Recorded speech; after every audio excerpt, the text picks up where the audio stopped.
Podéis sentar, queridos hermanos. Gracias. ¿Cómo oír y discernir la voz de Dios?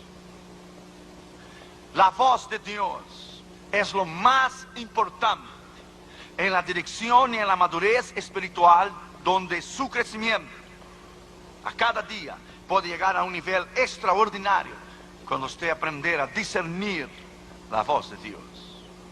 ¿Cuál fue la última vez que usted oyó la voz de Dios? ¿Cuál fue la última vez que Dios te habló a ti? Hay miles de cristianos alrededor del mundo que viven en derrota completamente, porque no han aprendido a discernir y a vivir bajo la perfecta voluntad en la guianza de la voz de Dios. Hay 4 voces. Hay la voz tuya, hay la voz de los demás, hay la voz del diablo y hay la voz de Dios. ¿Cuál es la voz correcta cuando se tiene que tomar una decisión correcta? Hay 4 puertas que te pueden abrir en el ministerio. Tú puedes tratar de abrir tus propias puertas. Alguien más puede abrir una puerta para ti. El diablo te puede abrir una puerta a un país que no es la voluntad de Dios para matarte a ti en esta nación. O Dios puede abrirte las puertas. Nosotros tenemos 416 invitaciones en nuestro calendario, esperando los pastores que haya algún cancelamiento para ellos tener la oportunidad. En Brasil vamos 2 veces al año. Hay 139 pastores esperando en una lista para realizar grandes cruzadas como hemos tenido en Brasil. 102,000 personas tuvimos en el año pasado. Tuvimos 80,000 personas en Río de Janeiro en mayo de este año. Ahora acabamos de tener 45,000 en Londrina, donde lanzamos nuestro primer libro que hemos escrito, El poder de la palabra de Dios. ¿Cuál es la puerta de Dios? ¿Dónde es cuando Dios lidera? ¿Dónde Dios guía?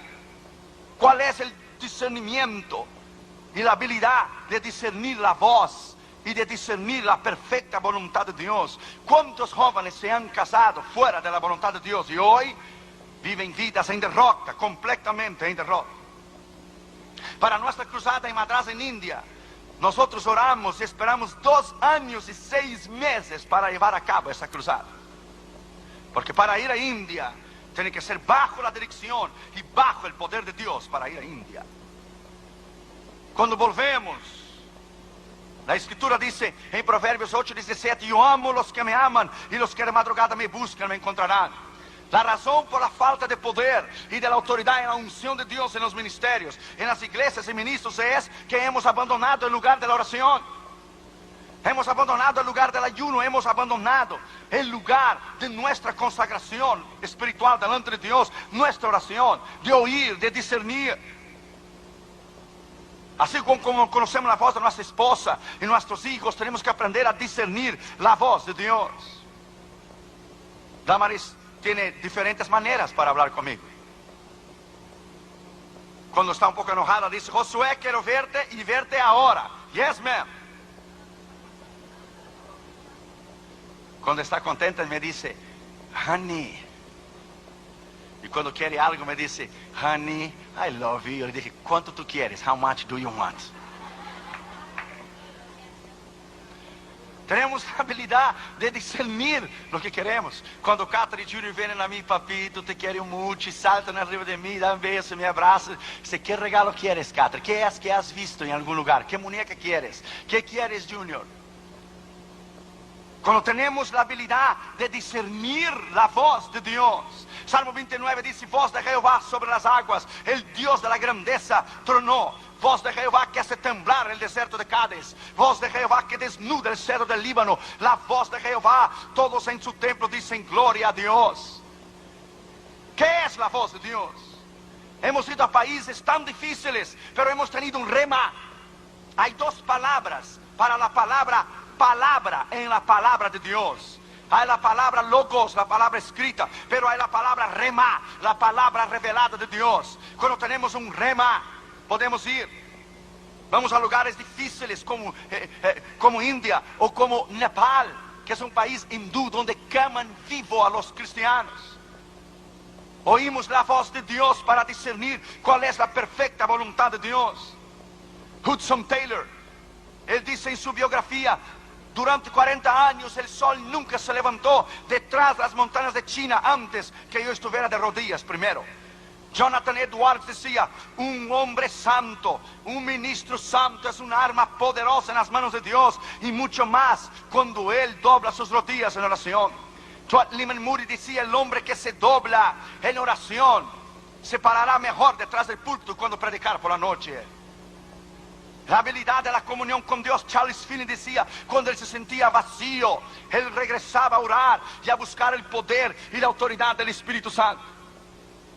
La razón que hay miles de iglesias y miles de ministros y no hay un impacto, no hay un avivamiento en América, es porque no vivimos una vida completamente en devoción, una vida bajo el poder de la autoridad de Dios en nuestro lugar trancado de la oración, de discernir la voz de Dios, discernir la perfecta voluntad de Dios. Y Smith Wigglesworth, antes de ir a cada cruzada, él ayunaba días y días y días para discernir la voz de Dios. Cada vez que vamos a una cruzada importantísima en el otro lado del mundo, usted sale a una otra esfera.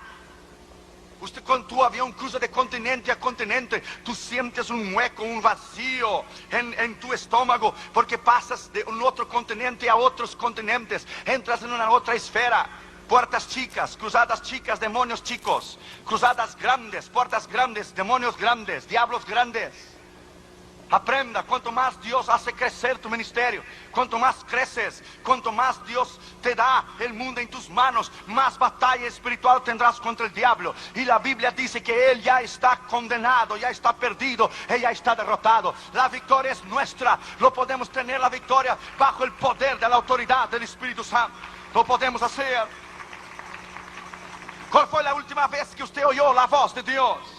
¿Cuál fue la última vez que por la madrugada se derramaban lágrimas que descendían sus mejillas? Lágrimas de comunión con Dios y de autoridad bajo el poder del Espíritu Santo.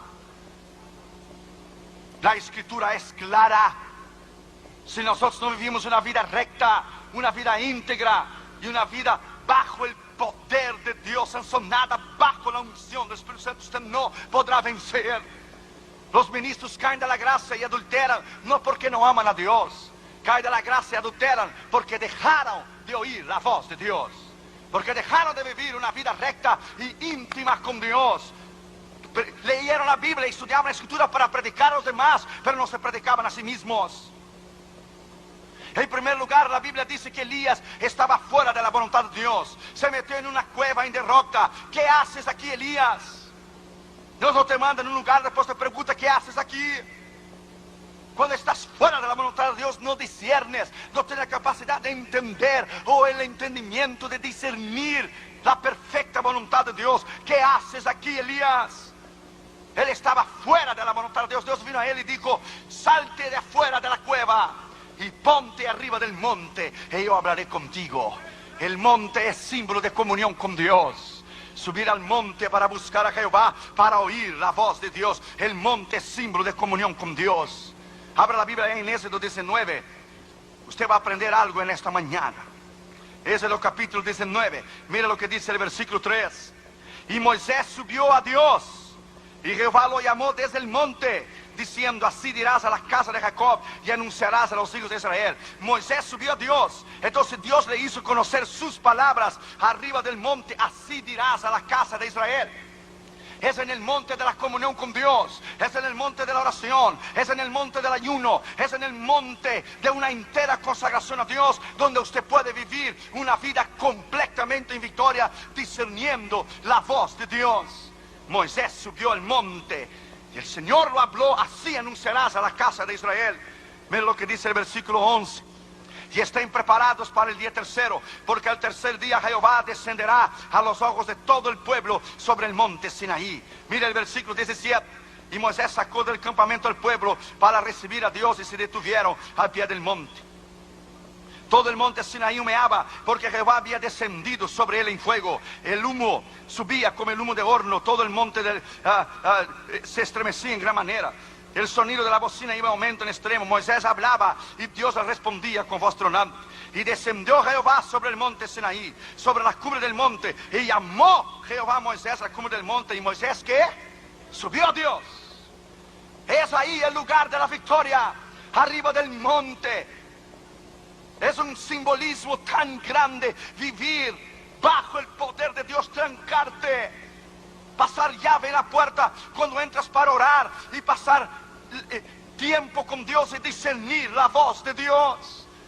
Cuando vas a cruzadas grandísimas como en India, hindúes, musulmanes, budistas, 70,000 gente delante de ti. India, 300 millones de diferentes dioses. Un país sucio, inmundo. Necesitas el respaldo del poder y de la autoridad de Dios. Los pastores decían, predique el nombre de Cristo y la sangre, solo el nombre de la sangre. Por eso no predique el nombre de la sangre, no vas a tener éxito. La primera noche Dios sanó los ojos de una mujer ciega. La gloria de Dios descendió en la plataforma. El segundo día en Madras vinieron los periodistas para ver si era verdad que el Señor estaba sanando. El segundo día trajeron un hombre paralítico con sus piernas torcidas para atrás. Nunca se había levantado. Era paralítico completamente. Nunca se había levantado con los pies torcidos. ¿Sabe lo que el Señor hizo? Lo enderezó sus pies hacia adelante. Lo hizo parar y lo hizo caminar y correr en la plataforma. Ese es el Dios que tú y yo servimos. El otro día los periódicos dijeron, el Dios de los musulmanes no puede sanar, el Dios de los hindúes no puede sanar, pero Jesucristo, el Dios de los cristianos, puede sanar. Jesucristo, el Dios de los cristianos, puede sanar. Usted puede entrar a nuestra página de la internet, www.josuerion.org, y usted puede ver las fotos de la cruzada en India, en Madras. Cuando Dwight Lyman Moody conoció a Spurgeon en el Tabernáculo Metropolitano en Londres, fuimos a visitar ahora en julio el Tabernáculo Metropolitano de Spurgeon en Londres, en Inglaterra, donde ese gran predicador, el príncipe de los predicadores, ministraba. Cuando Dwight Lyman Moody lo vio predicar, Moody puso su mano en su rostro y decía, oh my God, I never heard a man preaching like that. Nunca escuché un hombre predicar así. Moody puso su cabeza debajo de la silla y decía, si yo no hubiera aceptado a Cristo, yo levantaría mi mano y volvería a convertirme nuevamente. Tal era la unción como predicaba Spurgeon. Cuando terminó el culto, Moody le dijo, ¿cuál es el éxito de tu ministerio? Dijo Spurgeon, te lo voy a llevar al horno. ¿Al horno? Dijo, sí, al horno. Y le bajó las escaleras y fueron al basement. La parte de abajo de la iglesia había 2,000 personas orando. Y él dijo, aquí está el éxito y el secreto de mi ministerio. Aquí está el horno. 2,000 personas orando mientras yo predico. Aquí está la unción. La unción es porque ellos están de rodillas. Cuando yo termino de predicar, las 2,000 personas que están arriba descienden y los que están abajo suben para oír el mismo sermón. Aquí está la unción. Allí está el poder. El horno está concentrado ahí abajo.